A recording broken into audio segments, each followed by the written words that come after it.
will witness a modified Oregon-Oxford debate. This format has two sides, the affirmative side and the negative side. Today's debate, the affirmative side, is from Ateneo Law School.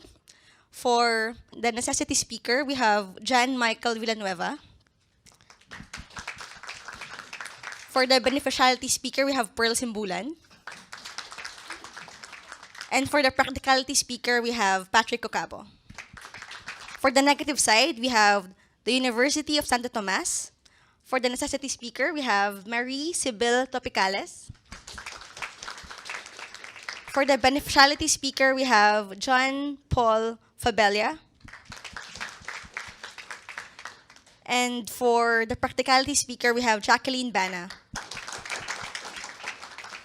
In this format, we have 4 minutes for each speaker to deliver their constructive speech, and each of them will have 2 minutes to deliver their interpellation. In this format, the first speaker of the affirmative side will start this debate. And then after his 4-minute speech, it will be the chance of the first speaker of the negative side to interpellate.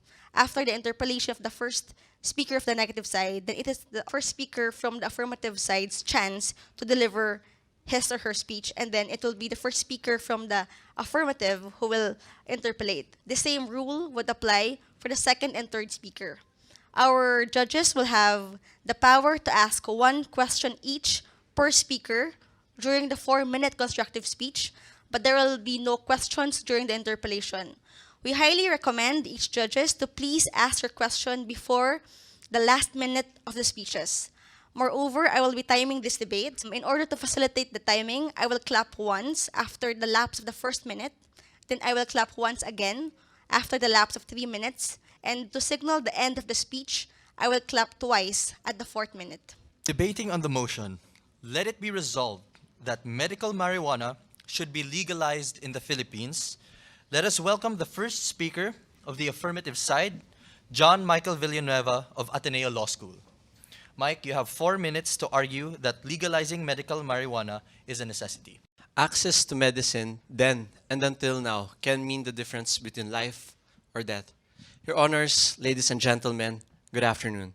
In 2010 alone, 51,000 Filipinos died from cancer, while 82,000 new cases were reported according to the Philippine Cancer Society. Your Honors, Marinol, a medicine usually used to treat the nausea and the vomiting of post-chemotherapy patients, costs around 30,000 pesos per month. However, the average monthly wage of a Filipino is only 11,700 pesos, the third lowest in the world. Clearly, this amount is far from enough to cover the medical expenses of those affected. However, Your Honors, we can change this. A more affordable medicine exists which can not only ease the pain of cancer patients, but at the same time, cure glaucoma, arthritis, and even AIDS. This is what medical marijuana can do for our country. And it will only cost around 600 pesos per month for post-chemotherapy patients. Clearly, there is a necessity to legalize medical marijuana and therefore provide more affordable medicine by passing the Compassionate Use of Medical Cannabis, or House Bill 4477. Your Honors, I have 2 arguments for today. First is that there is a necessity to pass this bill in order to comply with our constitutional mandates and our international obligations of promoting the right to health. Second, that there is a need to distinguish between the ill and the criminals, which can only be done by this bill. For my first argument, our Constitution mandates the state to provide the health services at an affordable cost and to create a drug regulatory system which can address the country's health problems and health needs. It's also the policy of the state, as declared by the Constitution, to protect and promote the right to health. This right to health is also expressed in the Universal Declaration of Human Rights and at the same time in the International Covenant on the Economic, Social, and Cultural Rights. The UN, in the implementation of this international covenant, made it clear that the states are obligated to protect and fulfill the right to health. And these obligations demand positive action by the state through the enactment of legislation. And at the same time, the UN has also emphasized that access to essential medicine is a minimum core obligation from which no derogation is allowed. Therefore, there is a necessity to provide more affordable medicine, which can be done by passing this bill. For my second argument, the declared policy of the Comprehensive Dangerous Drugs Act provides that the government shall aim to achieve a balance in the National Drug Control Program. so that people with legitimate medical needs are not prevented from being treated. This, of course, includes the use of dangerous drugs. However, nowhere, Your Honors, does the law or the IRR provide specifically when marijuana can be used for legitimate medical concerns. In fact, unlike the possession of marijuana in Section 11, which can be authorized by law, the use of marijuana in Section 15 of the Comprehensive Dangerous Drugs Act does not have the same provision. Therefore, the law that we have today does not recognize any justification for the use of marijuana, even if it is for urgent medical reasons. Your Honors, a line must be drawn between the drug traffickers and drug abusers and those who are ill and need medical attention. The latter usually have no better means to improve their quality of life. Your Honors, this is by large a health issue and not a drug control issue. By legalizing medical marijuana, we are merely giving life to the once dead declared policy of the Comprehensive Dangerous Drugs Act by recognizing that people who are ill and needs medical attention should not be punished. Your Honors, this bill will save thousands of lives. Please, please pass this bill and let there be a distinction between the criminal and the ill. Thank you, Your Honors. Thank you very much, Mike. Now we would like to call on the first speaker of the negative side to interpolate her opponent. Good afternoon, Ms. Speaker. Good afternoon. Good afternoon again. Is it your position that marijuana can cure cancer or AIDS or glaucoma? Yes, it can. No, Ms. Speaker. Just to clarify, it can ease the pain of yes cancer or no? patients. Yes or no? So it's not Yes. a cure. It can ease the pain of cancer Is it a patients. cure? Yes It or can no? cure glaucoma. Uh, It can cure arthritis. Cure in its plain sense, and it will relieve the patient of a pain. Is it a cure? Yes, for glaucoma, arthritis, So and is it AIDS. your position that we do not have adequate medication in the status quo? Adequate medication in the sense that it is not affordable? No. So No, is we it do not your have adequate position medication. that you want to achieve adequate amount of treatment by, and your means is that medical marijuana? Yes. So you're claiming that adequate medication equates to medical marijuana? Is A possibility. what you're claiming? But won't you agree with me that adequacy would entail a conclusive basis, which is still not present with medical marijuana? Not here in the Philippines, but in other countries, yes, it is present. Would you agree with me that the World Health Organization is in the best position, or at the very least competent, to determine health issues? Yes, it is in a position, Okay, but not in the where- best position. Which would necessarily include the determination of which drugs are safe for medical use?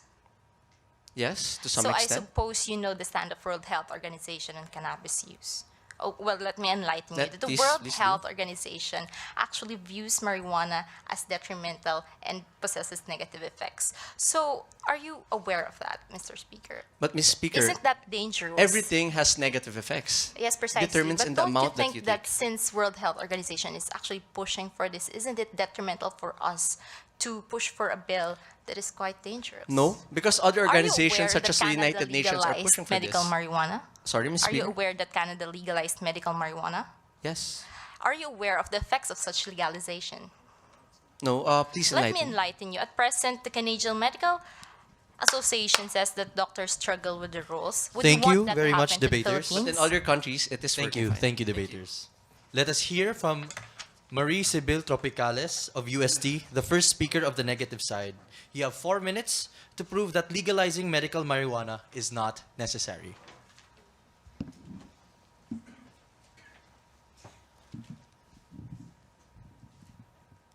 Good afternoon, ladies and gentlemen. Medical marijuana has been said to be effective to certain individuals with chronic and debilitating diseases such as cancer and glaucoma and AIDS. However, we cannot close our eyes to the scientific research conducted by medical journals as well as the World Health Organization against the use of medical marijuana. A recent landmark study of the World Health Organization found that the use of marijuana doubles the risk of schizophrenia, bronchitis, and myocardial infarction, among others. As such, the clash of the opposition side is that medical marijuana should not be legalized because at present its detriments outweigh its benefits. It is our position that medical marijuana is not necessary legislation because essentially it is not a cure in itself. Simplifying the studies from various journals such as Oxford Review or Harvard Health publication, the purported legal benefits of medical marijuana is that it is a painkiller, an appetite booster, it relieves nausea and muscle spasms, and it provides for a temporary feeling of euphoria. Ladies and gentlemen, I am not claiming to be medically proficient as I am just a simple law student, but based on scientific data available to the public, we have various drugs in the market that are legal, safe, and affordable, but which do not carry the injurious effects of marijuana, physically, mentally, as well as its social impact. To enumerate some, for potent painkillers, we have medications such as codeine or acetaminophen or oxycodone HCI. Again, I'm not claiming that I am medically proficient, but these are based on scientific data available to the public. For control of nausea, we have Zofran. For appetite boost, we have megestrol acetate. I can provide you for a list of effective and existing drugs in the market which are affordable, legal, and safe, or better refer you to a health professional. But the point is, the alleged benefits of medical marijuana are not so novel or revolutionary as to warrant exceptional consideration from our dear legislators. It is not something that will remove one's tumors or cancer cells or human papillomavirus. Their alleged benefits are quite actually seemingly cliche in the medical sphere. Let us be reminded of the constitutional mandate on health found in Section 15, Article 2 of the Constitution, which provides that the state should protect and promote the right to health of the people and give them consciousness and instill consciousness among them. Legalizing a drug which we're not so sure about is a clear violation of such constitutional mandate because it goes against the very policy of the state to protect its people from a substance we're not even so sure about. Furthermore, we can learn. Yes, madam. I have a question Yes, to you. madam. You mentioned that most of the legal authorities are against the use of medical cannabis. No, madam. What we're claiming is that there are benefits and there are detriments to such. And at right now, what we have are just inconclusive facts about marijuana. You cited the WHO. Yes, madam. Yes, but are you also aware that many authorities are actually changing their mind right now about the uses of medical Yes, madam, cannabis? but we cannot also close our eyes to the studies against the same, particularly if it's coming by the very authority on health, which is the World Health Organization, if I may proceed.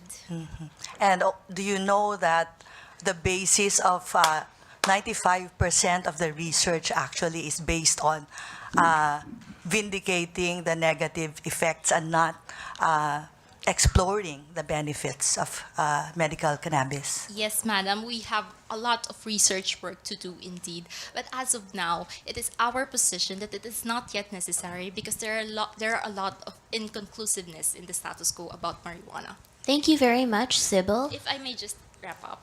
I'm sorry, time has elapsed. Okay. We would like to call on the first speaker of the affirmative side to interpolate his opponent. Mike, you have 2 minutes. Good afternoon, Ms. Speaker.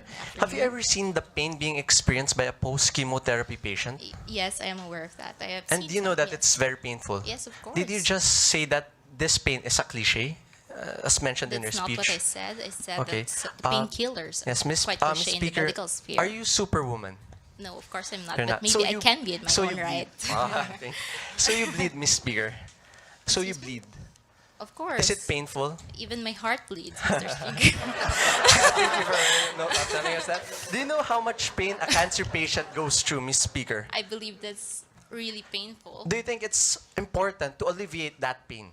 Yes, of course, it's important, just like any other So aside pain. from the cure itself, alleviating the pain is necessary.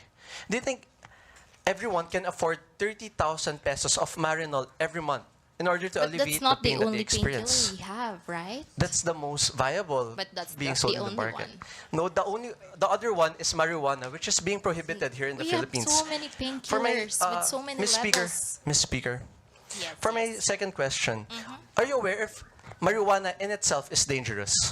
Yes. But doesn't it have health benefits? Allegedly. Yes, because marijuana in itself is not dangerous. It is the abuse.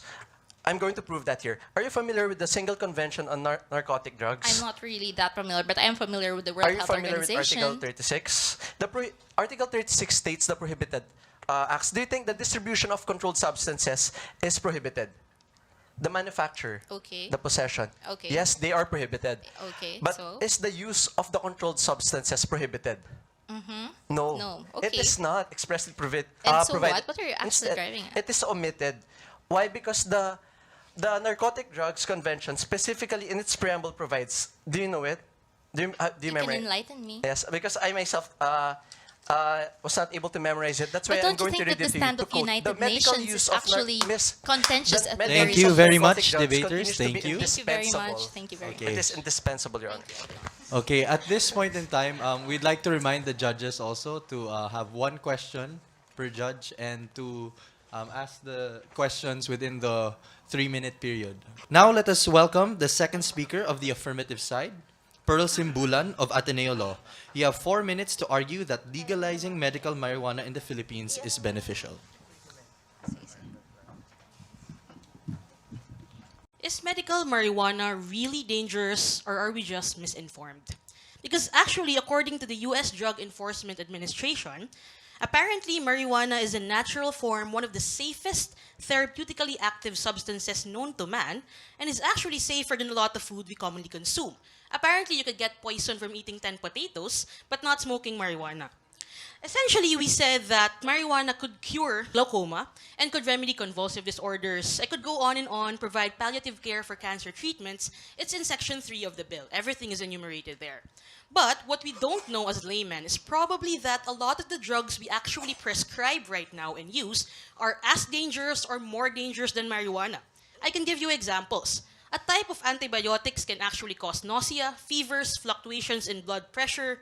Morphine is actually considered more dangerous and more addictive than marijuana, and if taken in huge amounts can cause organ malfunction. Anesthesia, that we really like when we go to surgery, can cause respiratory depression and it's a lot of other sicknesses. But if we take a look at marijuana, and this is where it gets interesting, there are no known reports of cannabis poisoning. There are no overdosing resulting to death because the effects of cannabis is actually highly predictable. If you think about it, it really just increases your appetite and and gives you euphoria, which can make you give bad decisions. But other than that, not really fatal. But we still support, and generally, that it can be overused and it thus must be regulated. What is the first benefit I want to discuss? My first argument is very simple. I just want to say that legalizing medical marijuana is the only and the best comprehensive approach to health. What am I talking about? The bill provides that before a physician can prescribe marijuana, yes ma'am,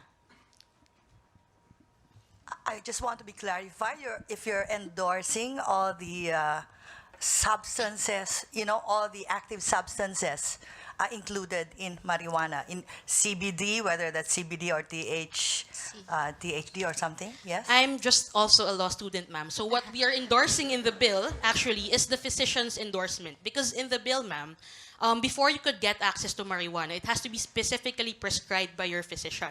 It cannot be over the counter, if you just get it in Mercury Drug. You can't do that. So whatever the doctor provides, and we trust that the doctors are in the best position to prescribe whatever substances may be harmful or too harmful in these circumstances. To go on with my speech, a patient actually has different facets of health. Patient history, side effects, response to treatment, because the effectivity of a drug actually varies from person to person. And one of the more overlooked aspects is actually access. There's no use prescribing a drug that the patient cannot buy. So what we think in legalizing medical marijuana is that we provide the optimal care. Optimal care, ladies and gentlemen, is something I would like to define as a range of options that a physician who is in the best position to make these decisions can do for the patient. We think that the option in itself to prescribe marijuana is actually the benefit. It is unfair to say that there are alternatives because not everyone can just pick and choose medicines because of income, beliefs, and maybe even side effects. So sometimes marijuana is the only cure and is the only remedy, and that's what we're fighting for. Very quickly, my second argument is research and development.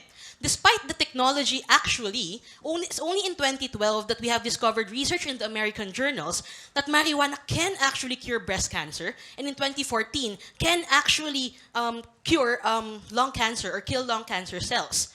This is a more effective and cheaper anti-cancer drug. What is the point? Because we illegalized blanketly marijuana, research on these kinds of things stopped, and it became harder for us to discover even better uses of marijuana. Right now, we are at a loss. Imagine how much better we could have been had we just been researching it from time to time. And obviously, it's about time to find the best cure Thank for you, cancer. Pearl. Thanks. We now call on our second speaker of the negative side to interpolate his opponent. John Paul, you have 2 minutes. Good afternoon, Ms. Speaker. Good afternoon. When we legalize medical marijuana, we will allow its cultivation, harvesting, and distribution subject to state regulations. Yes, correct? accredited facilities Okay. in the bill. So there will be an increase of marijuana availability to cater medical needs, correct? Not really. If it's not prescribed, maybe not. Yeah, but eventually the purpose is for medical use, correct? Of course, it's Okay. in the bill.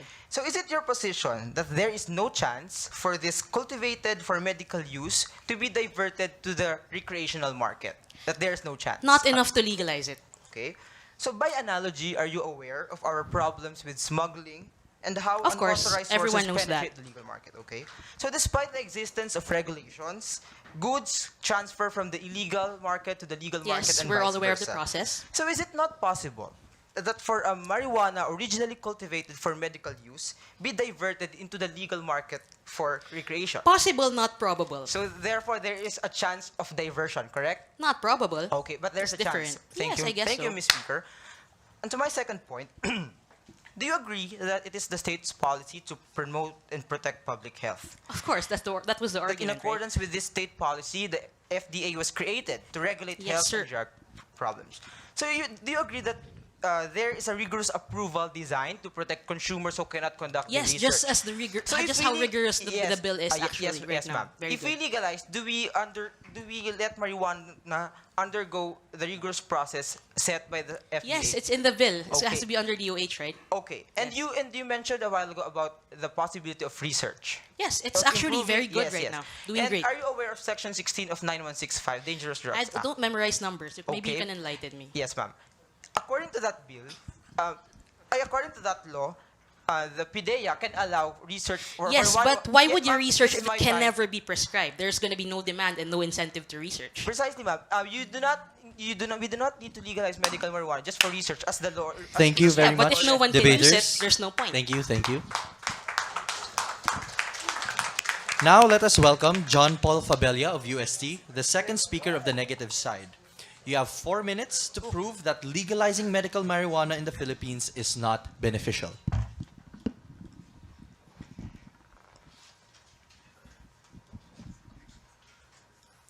Good afternoon, Your Honors, ladies and gentlemen.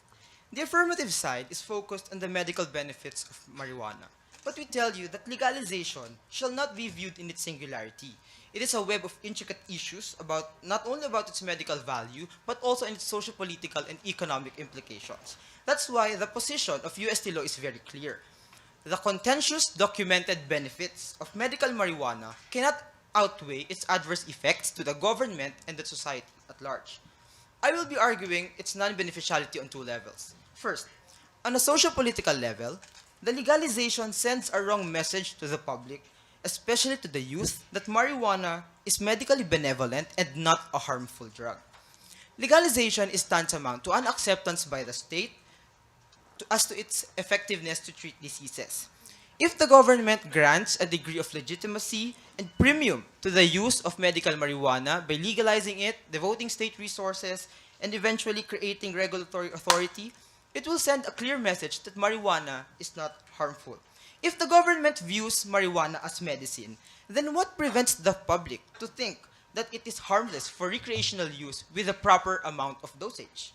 By analogy, ladies and gentlemen, if numerous people are easily convinced by networkers and advertisers to purchase drugs and health supplements without approved therapeutic claims, how much more positive the response will be if it is the government itself recognizing its medical value. That is why we say that if we lower the perceived harm and undermine the risks of marijuana, the normalization, expanded use, and increased availability in the market will likely result into its increase in the use, which makes the public, especially the youth, vulnerable. Even the Supreme Court, in the case of People versus Policarpio, recognize that there are pernicious evils that drugs crept into our society, how it destroys families, how it breeds the commission of other crimes, how it creates dangerous members of our society. Your Honors, the state cannot afford to risk our society to the dangers of increased marijuana use by implying a stance that it is not harmful. Second, on an economic standpoint, legalizing medical marijuana is not advantageous to the government. Using cost-benefit analysis, we see on one hand that the state will allocate taxpayers' money, hundreds and millions, to establish, among others, a cannabis regulatory authority, a verification system for qualified patients, and compassionate and compliance facilities. But for what? Just to allow the use of a substance whose documented benefits are highly contentious at the moment and inconclusive, and whose alternatives, as cited by my first speaker, are present, or there are alternatives present in the market. Furthermore, it will waste the government's efforts on combating dangerous drugs. Why? Because it undermines law enforcement. It complicates the job of law enforcement by forcing officers to distinguish between medical users and recreational users. Moreover, as I have established during the cross, it allows an avenue for medical marijuana to be diverted from a seemingly legitimate cultivation to the recreational drug market. Your Honors, I humbly appeal for you to look beyond the medical dimension of legalizing medical marijuana. Yes, at the moment, there might be positive documented benefits with medical marijuana, but as legislators, we must look at the bigger picture. Can we just look on the medical aspect without really understanding the adverse effects that it can bring to our society, to our government, and how it will undermine our efforts? So with that, UST Law is proud to oppose. Thank you, John Paul. We would like to call back the second speaker of the affirmative side to interpolate her opponent. Pearl, you have 2 minutes. Good afternoon, John. Good afternoon. Good afternoon. Do you like saving lives? Sure. You Why think not? it's a great job, right? Yes. I just wanted to clarify that. Have you ever been to Mercury Drug? Yes. How about Genetics Pharmacy? It's supposedly a cheaper kind Yes, of place. Yes. Do you know that you can get drugs there if you have prescription? Yes. Yes, obviously, right? When you go there, you get a drug, you have prescription, and someone takes it from you and starts eating the drug. You think the person will go to the hospital later? It depends. It really depends. What if he eats the entire box? It still depends. Yeah, maybe you go.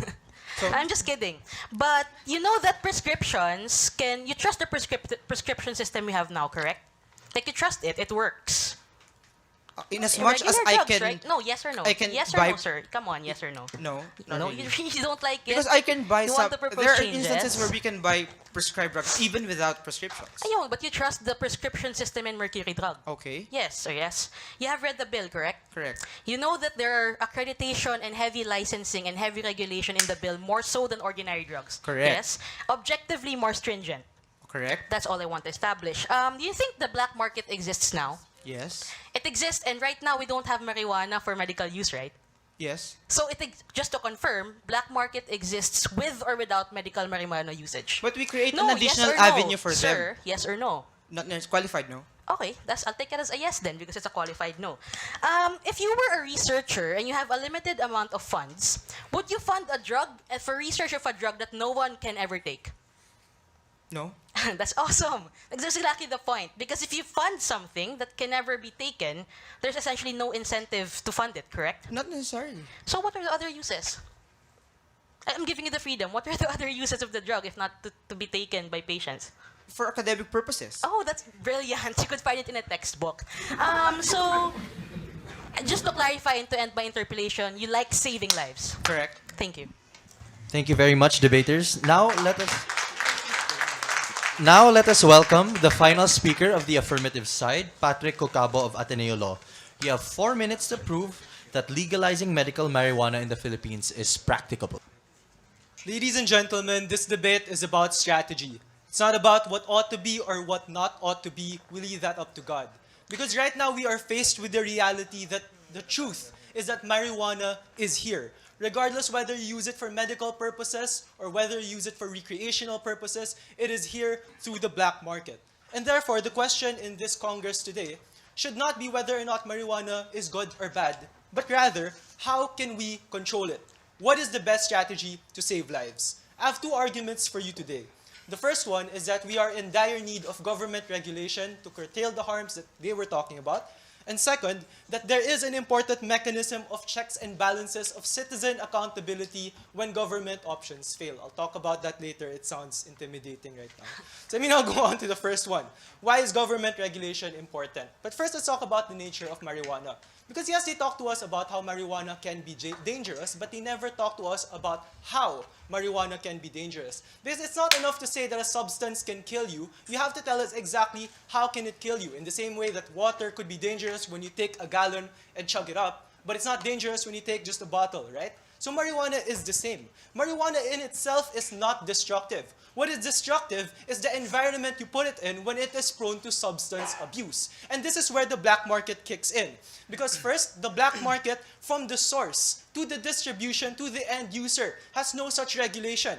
There is no substance control. You're not sure what the consistency of the marijuana packet that was handed to you was. Second, they are so profit-oriented, they will sell to anyone, anywhere. And that's where the real dangers are. Because when marijuana is unrestricted, that's when it can kill you. But in this particular case, in RH 4477, government can control the source of growth through the Medical Cannabis Compassionate Center, which will be regulated by the government. So you're sure that there won't be shabu in there to make you addicted to the marijuana, because there is some quality control of the marijuana. In distribution, there is prescription by your doctor, so you're sure that people won't just be taking it recreationally. And lastly, ladies and gentlemen, we have a medical cannabis safety compliance facility that will make sure that research is bettered so that we can actually expose more benefits rather than the detriments, as mentioned in my beneficial speaker. Right now, the government is the best option we have because it is the only one with the powers to do it. First, it's accountable to the people through votes. So if they do screw you up, don't vote them.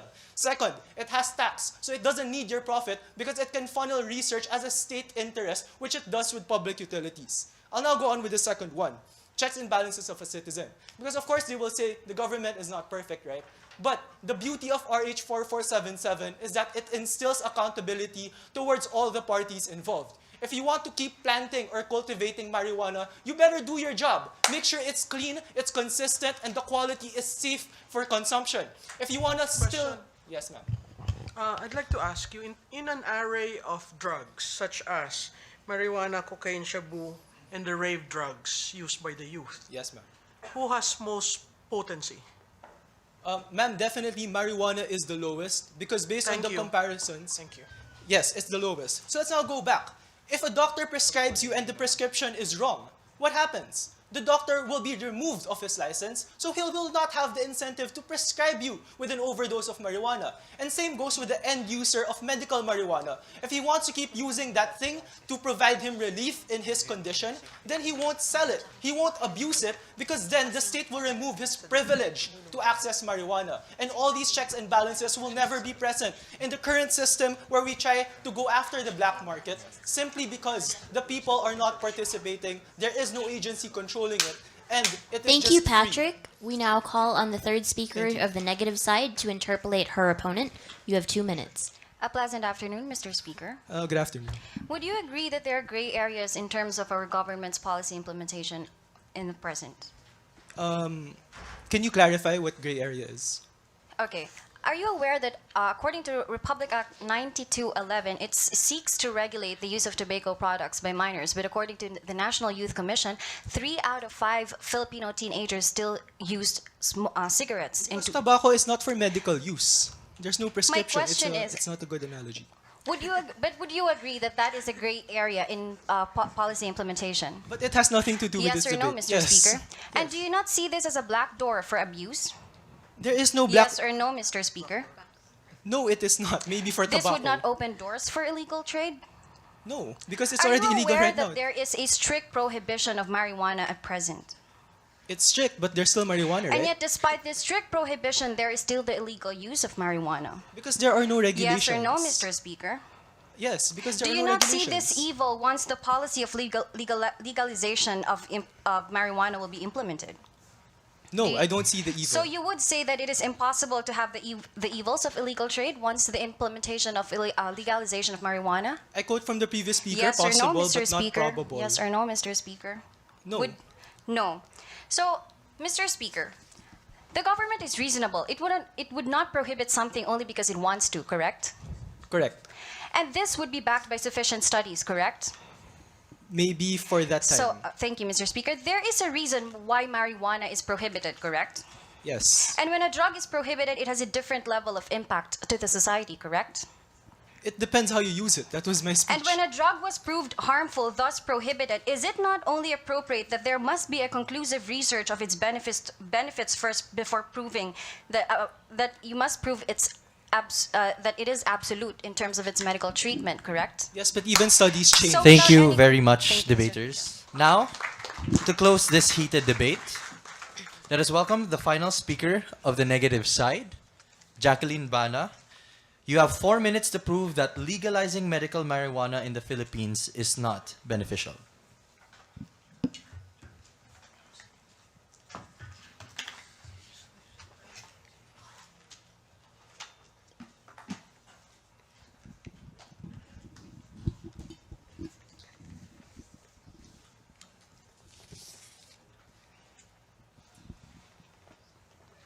There is the power to abuse because power is given. Ladies and gentlemen, we in the negative side firmly stand against the legalization of medical marijuana in the Philippines. We believe that it is too detrimental that it would outweigh the benefits. For that, it is not practicable. We now pose one significant question. Is the government ready for this?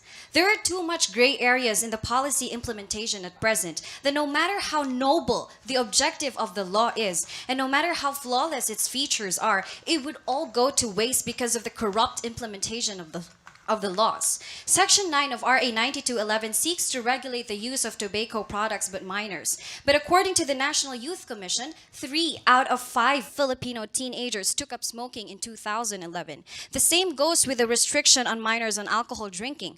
According to National Center for Biotechnology Information, their study indicates a high prevalence of current alcohol use among teenagers, particularly 23.2%, which is a relatively high percentage, they say.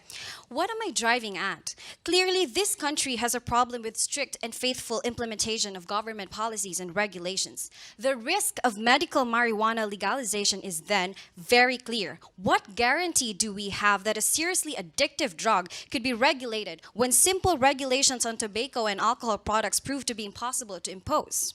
More, there is the rampant unprescribed distribution of sleeping pills and wide access of prescription drugs. Take all these into consideration and there's only one message. Once marijuana would be legalized, there is no possibility of regulating it. Presently, research and studies are still conflicting and equally divided in terms of the legitimate medical treatment marijuana could give.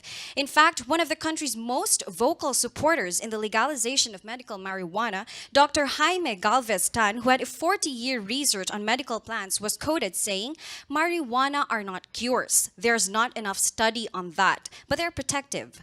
Thus, the conclusive link between marijuana and its curing ability is missing. And yet here we are exposing the evils of its legalization to the public when we have equally effective, safe, and affordable drugs available in the market. And even assuming arguendo that it does have the curing ability, what safeguards do we have that this policy would not be a hole so the unscrupulous rats could get in? Makun and Reuter made a useful analogy to that of legalization of gambling. The study shows that the only way to eliminate its illegal trade would be to sell marijuana untaxed and unregulated to any unwilling buyer. Ladies and gentlemen, we cannot jeopardize the general welfare of the people. We cannot accept the hallucinated idea that the only cure left is marijuana.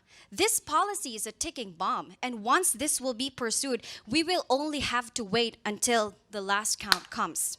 With all the conflicting studies of the medical treatment of marijuana having no conclusive link of its curing ability and its propensity for abuse, the UST law is proud to oppose. Thank you.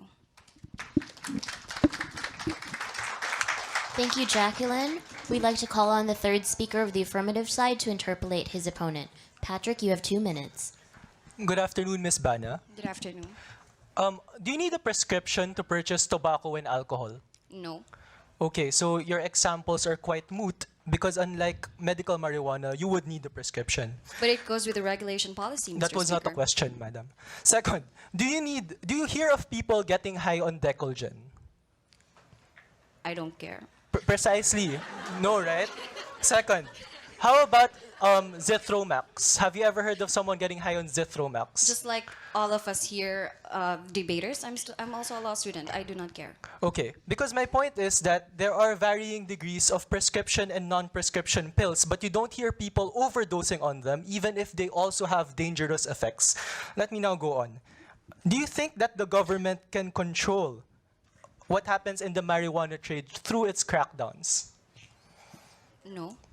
So the government is at a loss with the marijuana battle. You think it will always be here? Yes. Then don't you think that there should be some sort of regulation that should happen in order to control it? But then again, the problem is it's not the regulation that is the problem. It's the implementation of the regulation. Do you agree that the government can do something about marijuana? Prohibit it. But you said that the prohibition is not working because crackdowns are not effective. Therefore, marijuana is here to stay. The question is not whether or not marijuana is here or not, but what should we do about it? Okay, last line of questioning, and then you can sit down. The last one is, do you think that taking 0.0001 grams of marijuana can kill you? I do not care. I don't take marijuana. No, but the question is, do you think it can kill someone? I do not know. Okay. If, according to a lot of medical studies, 0.001 grams of marijuana cannot kill you. My point is just, in terms of regulating it, are you in a better position or is a doctor in a better position? Thank Last you. question. Thank you very much, debaters. And that ends our law and policy debate. Thank you very much to all our debaters for that excellent display of oral advocacy skills. We would like to invite both sides to cross the House. Let's give them all a round of applause.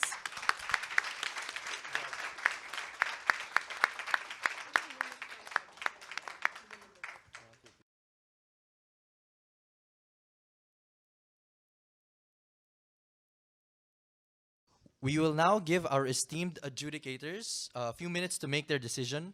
We will then tabulate their scores and find out who the winners are for the Best Speaker and Best Interpellator Awards, and also, of course, the overall winner of the debate. Good afternoon again, ladies and gentlemen. We wish to congratulate, of course, the two sets of debaters, the UST and the Ateneo Law Schools. We heard very well from the UST debaters defend strongly their concerns for preserving an upright society and the dangers of legalization.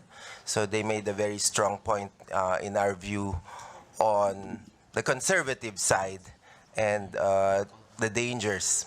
Of course, the comments on regulatory implementation being presumed a non-starter, I would personally object because the government, of course, must always face the challenge of regulatory implementation, and all civil servants and bureaucrats, including our honorable legislators here, are all in the process of nation building, and to build a nation, one must continue to challenge our standards and ourselves.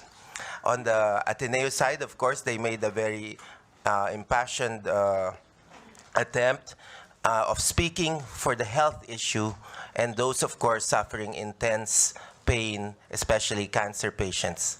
I think they were able to point out the research as well as the benefits to the health benefits of medical cannabis. At the same time, indeed, they were well challenged by the UST debaters. My fellow judges, maybe a few comments. I'm a medical doctor, and I tended to listen to the medical arguments. Yes, and so legally also I was out of turn there when I asked several questions, but this has been a very instructive exercise for me. I need to admit that I am actually for the legalization of medical cannabis because of what I see among patients, basically. But I also wanted to listen to the way that the arguments are constructed. And that's very important for crafting a law that the legal arguments, and you were able to present. I almost got convinced by UST when you were citing, when you were especially questioning affordability is not a reason for legalizing medical cannabis. It has to be benefit, safety also. And I think that is what the law needs to clarify most of all, that this is a legal, this is a very safe option, that this is beneficial. And I think you try to bring out both sides, which I think the public needs. Because all that the public knows about marijuana is the stereotyped idea that it's all for the psychotropic effect. It's all for getting high, etc. And nobody shines a light on the few instances where it is the most compassionate, for children that have epilepsy, for patients who have cancer. Not for the pain. The cancer things, those are still under study. But what it has been proven is the use to palliate, for pain, etc. So there's a whole set of that. And I'm glad actually that the law wants to make it a selective legalization, not of a full array of the uses, but only for the medicinal part. So this has been a learning experience, and I want to thank you very much.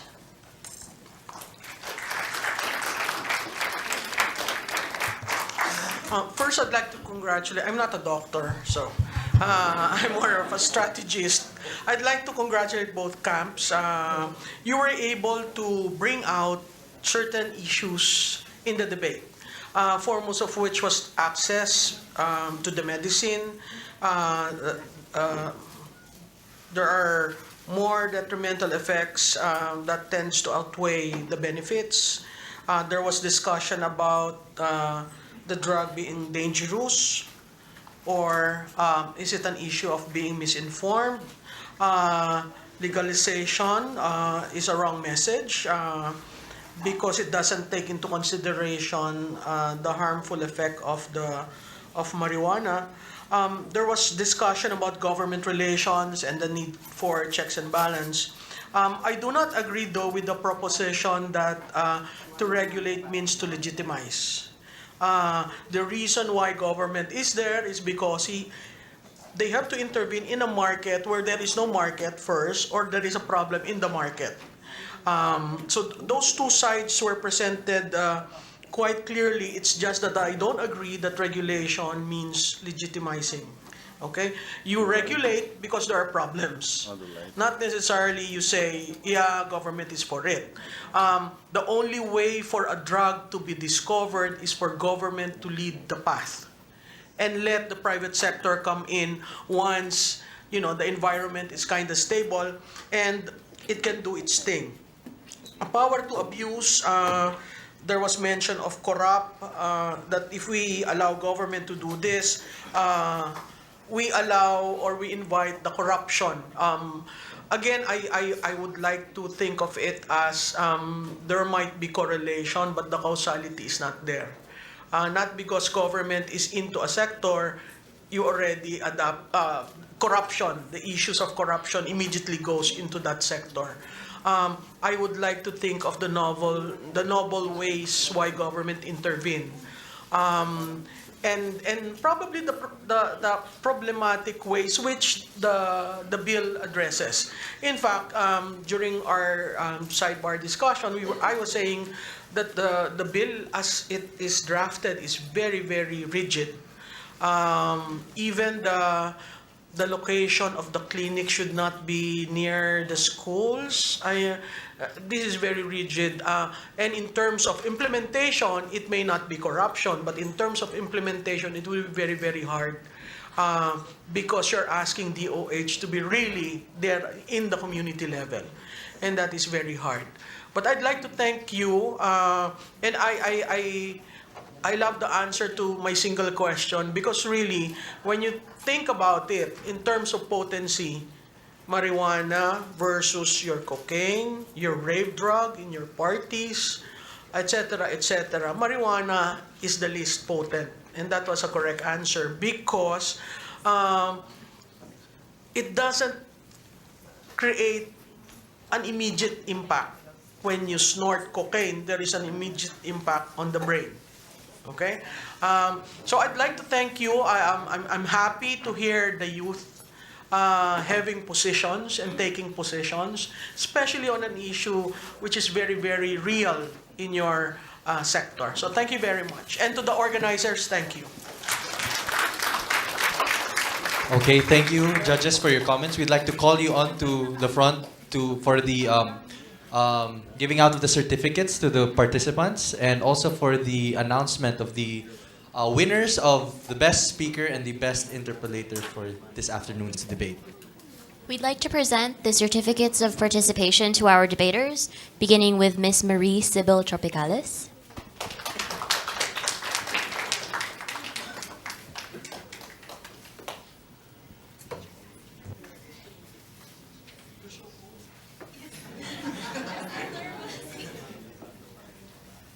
Next, we would like to call up Mr. John Paul Fabella.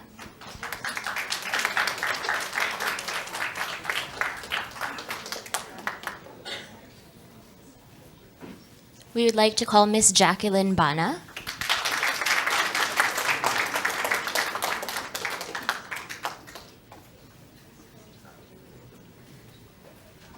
And for the affirmative side, we'd like to begin with Mr. John Michael Villanueva.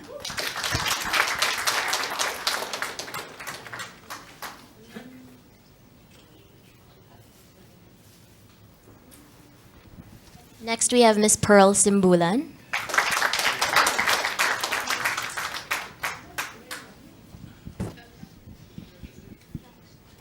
And finally, Mr. Patrick Vincent Go Kokabo.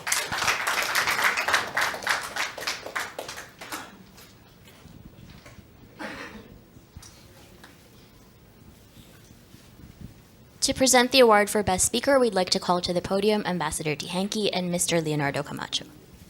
So,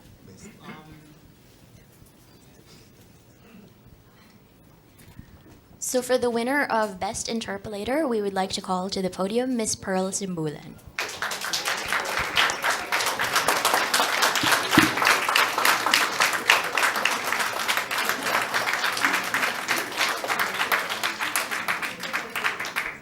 And after tabulating the scores, our best speaker for today's law and policy debate is also Pearl Simbulan. Congratulations.